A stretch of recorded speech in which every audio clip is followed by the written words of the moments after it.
Free Your Mind, a powerful motivational story for life. In a quiet little village nestled deep within the mountains, where clouds brushed the treetops and rivers whispered to the rocks, there lived a 26-year-old young man named Arin. From the outside, Arin's life seemed peaceful. He had a small home, kind neighbors, and the beauty of nature all around him. But inside, his mind was a storm, a restless, endless swirl of thoughts that never stopped.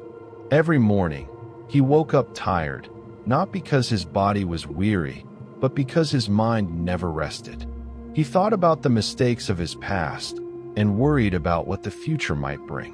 "Why can't I just be happy?" he would whisper to himself. "Why does my mind feel like a prison I can't escape?"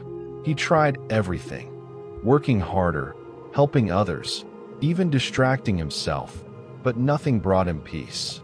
His mind was like a cup filled to the brim with worries, fear, and regret, ready to spill over at the slightest touch. One evening, while sitting by the riverbank, Arin overheard two travelers talking. They spoke of a wise sage who lived far away in a mountain village, a man once known as Sir Simon, a great psychologist in the city. He had healed countless hearts and taught people how to find true peace of mind. But after decades of helping others, he had left the noise of the city to live quietly among the hills. "People say," one traveler said, "that Sir Simon can teach anyone how to silence their mind." Those words struck something deep within Arin's heart. He thought, maybe this is my chance. Maybe this wise man can help me find peace. So, with nothing but a small bag and a burning desire for peace, Arin began his journey through forests, rivers, and winding mountain paths. For several days he walked, through rain and sun, through pain and exhaustion, until finally he reached a small village surrounded by silence and greenery. At the edge of the village stood a simple wooden house, covered in vines and blooming flowers. Birds sang softly on the roof.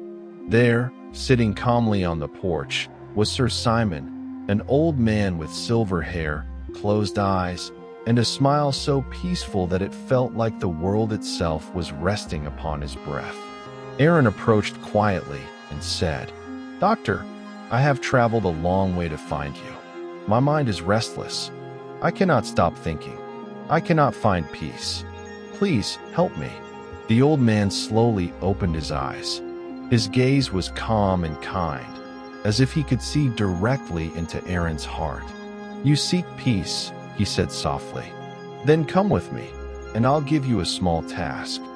Sir Simon led Arin to his small garden. There, he picked up a clear glass and filled it with water, right up to the edge. Not a single drop more could fit. He handed the glass carefully to Arin. "Walk from here to the end of the village and come back," he said. "But remember, do not spill even a single drop of water." Arin looked at the glass nervously. The task seemed simple, but the glass was so full that even one wrong step could ruin everything. Still, he nodded. "I will do my best, doctor." And so, Arin began to walk. The road was narrow and uneven. Children played by the side. Merchants called out to customers. Dogs barked in the distance. The world was alive and noisy, but Arin did not look at any of it. His eyes stayed fixed on the glass of water. His breath was slow and steady. Every step was taken with complete focus. When he finally returned to Sir Simon's house, not a single drop had been spilled. Arin felt proud and relieved. "Doctor," he said with a smile, "I did it. The water didn't spill." The old man nodded gently. "That's very good, Arin. But tell me, did you see the children playing? Did you hear the dogs barking? Did you notice the sun? You were completely here, in this moment. That is why your mind was peaceful." He continued, "Your thoughts are like water in this glass. When your attention wanders to the past or future, the glass shakes and the water spills. But when your mind is still, focused only on now, peace naturally appears." For the first time in years, Arin understood. Peace wasn't something to be found. It was something to be unlocked from within. He bowed deeply before the old man. "Doctor, I understand now. To calm my mind, I must learn to live in this moment. That's where peace lives." The old man smiled again and said, "Yes, freedom doesn't come from running away from your thoughts. It comes from doctoring them. When your mind is free, your soul can finally breathe." That evening, the sun began to set behind the hills, painting the sky with golden and crimson light.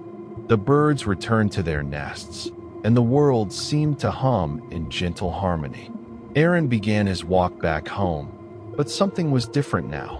The same road, the same sky, the same air, but he was not the same man. He no longer carried the weight of his past or the fear of his future. He walked slowly, smiling to himself, feeling the peace that had always been there, quietly waiting for him to notice it. True peace is not found in a temple, a mountain, or in another person's words. It lives within you, hidden beneath your fears and regrets. When you let go of yesterday and stop fearing tomorrow, you'll find that this moment, right now, is all you ever needed. So, when your mind feels like a storm, remember the lesson of Arin and the glass of water. Focus on the present. Free your mind, because when your mind is free, your life finally begins.